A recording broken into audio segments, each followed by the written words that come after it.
how do you have time to do anything inside of your insurance agency? So just picture it for a minute.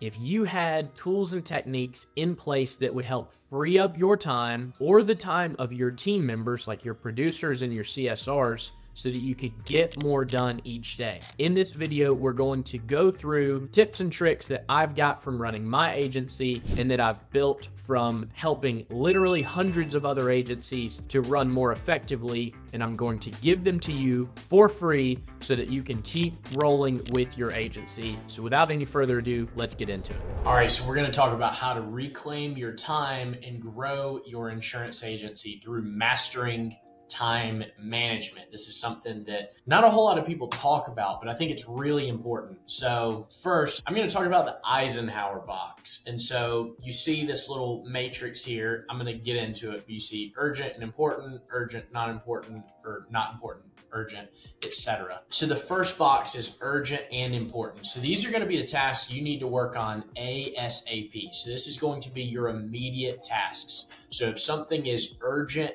and important, it goes first on your list. Then you've got important and not urgent. So these are things that are going to move the needle in your business, but there's not a time element associated. So again, these are going to be the second step of the process that you start working on inside of your business to move things forward. So really, I recommend number one is done by you, urgent and important. That is the first thing you work on immediately. As soon as you come into the office, you block off an hour, 2 hours, etc. Put your phone on do not disturb. Don't check your emails. You work on things that have to get done to move the business forward. And then important and not urgent, you need to have probably 3 or 5 of these things planned out throughout the day that you're working on, but they get shuffled in whenever the urgent things are finished. Urgent and not important are going to be things that you probably can delegate to other people. So you know that this needs to be done incredibly quickly, but it's not that important in moving the business forward. So it has to be done,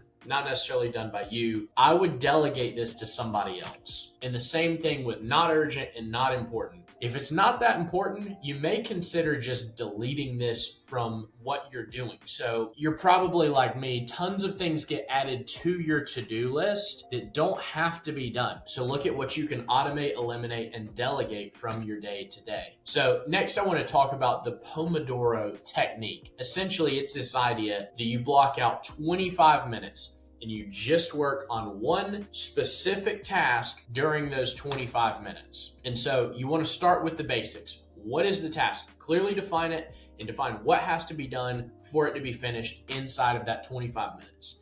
And then you're going to eliminate distractions. So take your phone and put it in a different room or put it on do not disturb. Delete all of the tabs from your computer that are not the one thing that you're working on. And then you want to batch similar tasks. So for example, in an insurance agency, if you're having to shop renewals, then you want to do all of your renewals at one time. So if you don't have a CSR or a virtual assistant that's doing this for you, and you're a solopreneur, just you or maybe 1 or 2 other people in the agency, I would recommend having a 3-hour block inside of your schedule. So these are going to be important but not urgent tasks. So it has to be done, but not necessarily right now. So batch these things together and start working on these in a 2-hour window or break it up into 25-minute multiple windows. Personally, I would do it just all at once while you're in that frame of mind, but knock out all of your renewals. Or if you have a lot of COIs, these may be urgent, but it's not that important. So you may have to do it immediately, or ideally you have somebody on your team doing it. And then I would track your Pomodoros. So you're going to know exactly, hey, here's the different batches of things I want to work on during the day. And ideally, the best you can, have a set schedule following these. I understand how difficult it is if clients are scheduling interviews, but maybe you have set office hours where people can come in and schedule time with you. And then don't forget to celebrate the small wins. The process isn't always fun. The process of growing your business isn't always enjoyable, but the success you have at the end is. So in the meantime, try to have fun along the way so that you're continuing that momentum. So then I want to talk about goal settings. Everybody's heard SMART goals. Let's talk about it a little bit. So specific, you want to clearly define what is the goal we want in the agency. So rather than I want an successful insurance agency. I want a $1 million revenue insurance agency. So you need to have 8 million to 10 million in premium in order to get that 1 million revenue insurance agency. So that is a very specific goal. You can easily measure it, which is the step 2, measurable. So for these types of goals, for SMART goals, I wouldn't just set it 1 million in revenue. I would set the small action items in between that you can be hitting each week. So for example, if your goal is a 1 million revenue agency and you're doing commercial insurance, I would say, hey, I'm going to have 5 appointments per week to talk with a new prospect. So 5 like actual sales conversations with new prospects. If you do that over the course of a year and you're taking 2 weeks off on vacation, that's 250 businesses that you're going to chat with. If your average revenue, let's say it's $10,000, you don't really need a very good closing ratio to hit that number. So that's how I would go about doing it. And then achievable. So is this reasonable? If you say I want to have a 10 million revenue agency by the end of the year, that's a whole lot of business. I'm not really sure that's achievable. You need to be doing 10 million in premium per month to be able to do that. You may just be a sales animal, an absolute savage, and maybe you're better than me and better than all the other agents that I know. Only you's going to know if it's achievable. R is relevant. So does it make sense with what your business is today? So if you're trying to grow your insurance agency, but you also want to get into mergers and acquisitions, but maybe that's 5 years down the line, maybe you don't set your M&A goals for right now.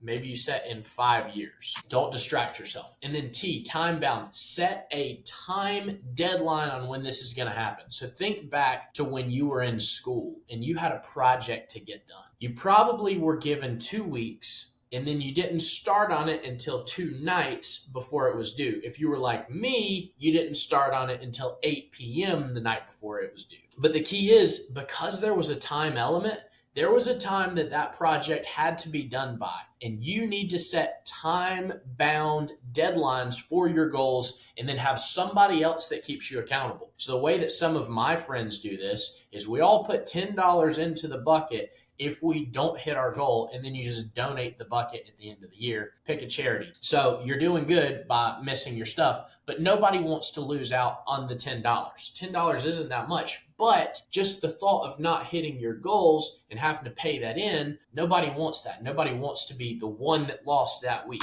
All right, so you need to minimize distractions in order to do this. So the biggest one for me and a lot of entrepreneurs is emails. So your email inbox is essentially a magical to-do list that other people give you. They're sending you things to do. And so I would recommend being very strategic about when you answer emails and how you do it.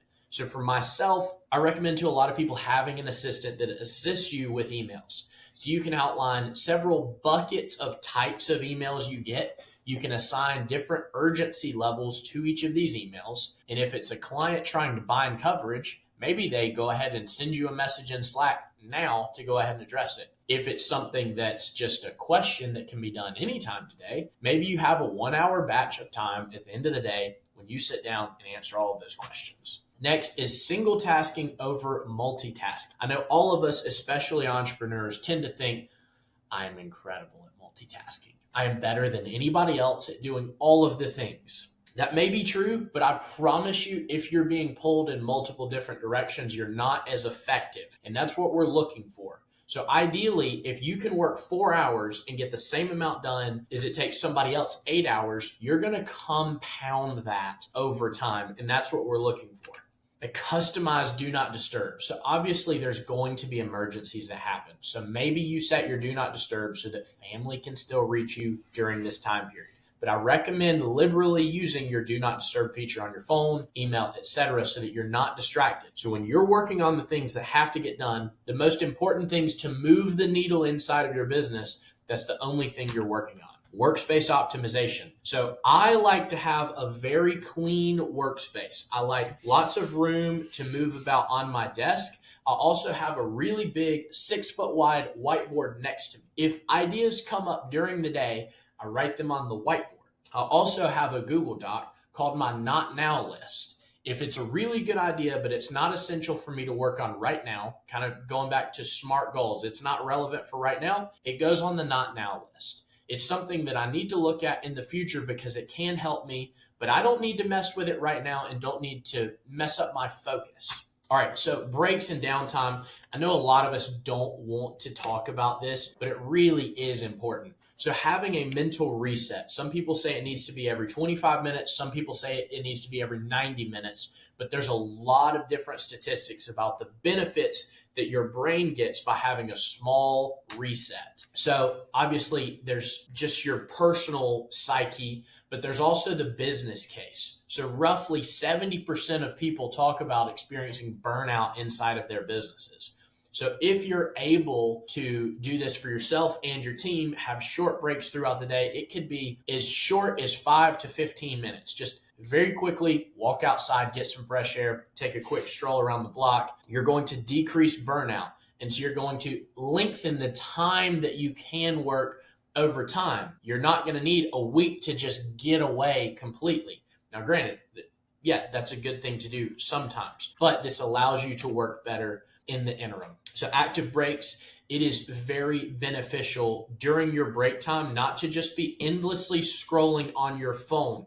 If you can take this time to go and take a walk, it's going to cause your body to release so many more positive endorphins, and it's going to get your blood flowing. So it's also healthier for you. And then I would schedule non-work joy items. So things that you really like to do. So for example, if you get a lot out of talking to your friends, schedule a short block during the day where you're going to call a friend and just check in with them. Think about how much happier you are when you call your grandparents, and it just adds joy getting to hear them. They want to hear about your life. They're going to talk about how great you are. That's positive for your mind. So schedule those things in to your day.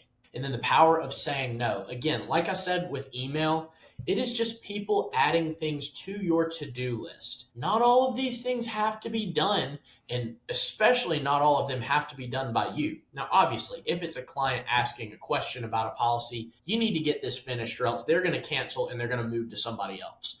But sometimes the Chamber of Commerce is going to be asking you to sponsor an event.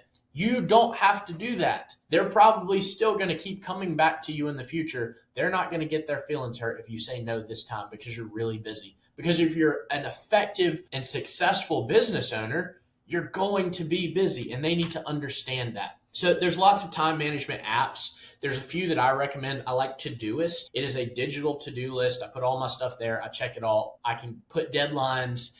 There's also Monday. You can have task managers. There are various different ones that I recommend to people to use. So we'll get into it. So I would focus on functionality and not trends. So there's going to be various different trends that come up on social media. People are going to be talking about whatever tech that they use, whatever software they use. Focus on where your deficiencies are. So I would always have a notepad next to me where I wrote down my to-do list.